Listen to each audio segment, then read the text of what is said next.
po sa ating lahat mga idol. Ngayon po ay magluluto na naman tayo ng panghapunan ng aking pamilya. Kasi inani ko po yung aking talong at ampalaya. Kaya po ngayon magluto tayo ng pinakbet. Dinagdagan ko na lang po yan ng mga ibang sangkap.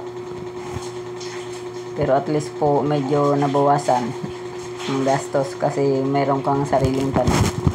Yan po, palutungin lang po natin yung mga idol. Ang sahog na pork. Yan, pag golden brown na po mga idol, igigisa na po natin dyan ang ating mga ricado. Unahin na po natin ang sibuyas at bawang.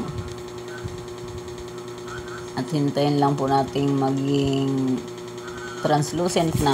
Yung okay na po at lumabas na ang kanyang aroma bago natin ilagay ang iba pa. Yan, halo-haloin lang po natin mga idol.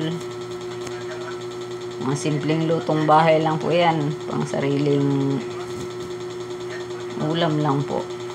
Kung sakali po mga idol na mapadaan sa inyo ang aking channel, baka naman po.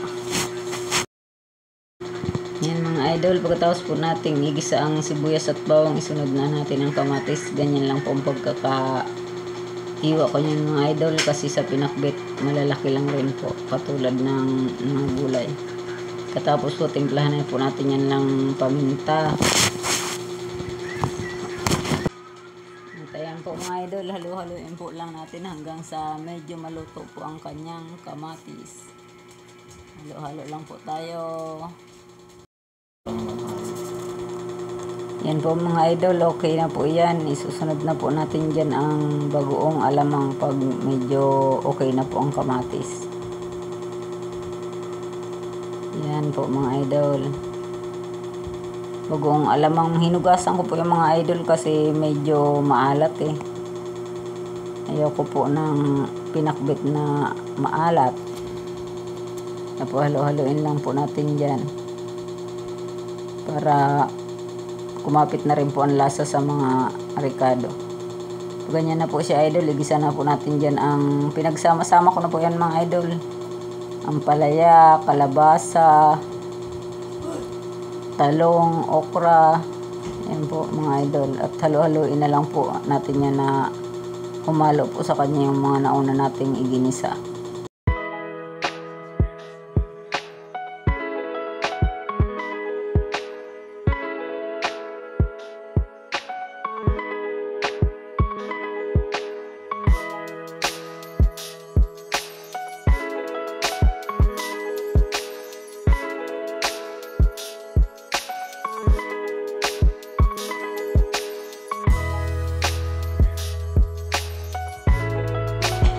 Yan po, pag nahalo-halo na natin, lagyan na natin ng konting tubig. Yan, sapat lang po.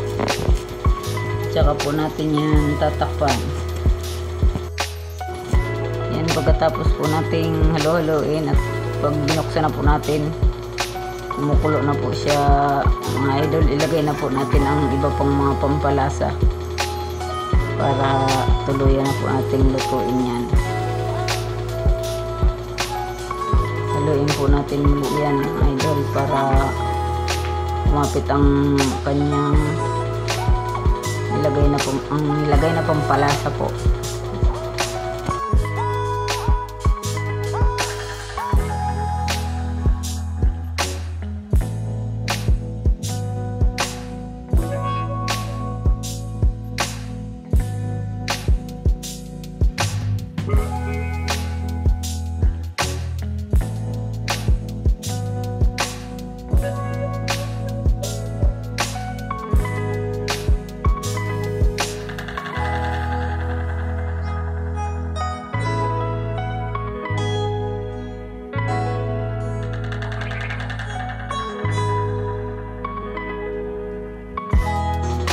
Ayan po, okay na. Medyo luto na ang ating pinakbet. Isunod na po natin dyan ang naani kong talbos ng kamote. Okay lang naman po yan. Hindi naman po yan yung makakasama mga idol. Tsaka po yung inani ko rin na sili. Kasi gusto ko rin po may mga dahon na green. Mga gulay na green ang aking pinakbet. Ayan po, konti na lang yan mga idol. Tapos na po yan. Kainan na naman. Salamat po sa lahat ng nanonood ng aking mga video. Sa lahat po ng sumusuporta. Saan man po kayong panig ng mundo. Salamat po sa inyong lahat. God bless po sa inyong lahat mga idol.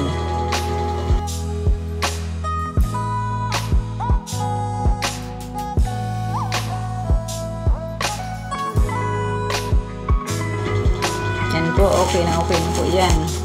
Handa na po yan. Maraming salamat po sa panonood. Let's eat po mga idol. Kanin na lang po kulang yan.